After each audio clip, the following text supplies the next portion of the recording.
Okay, we're going. So the hand wheels are incredibly useful, and they're labeled Y and X. You can move both at the same time. You can machine with it. You can use them while the spindle's running and run it like a manual mill.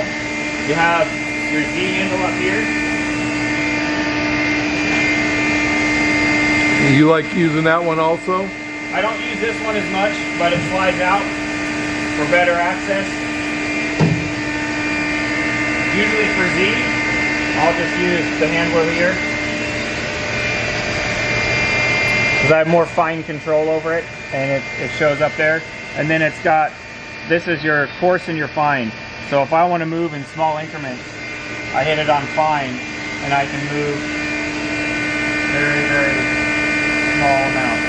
Or I put it on coarse if I want to go faster, and it moves much faster. Okay.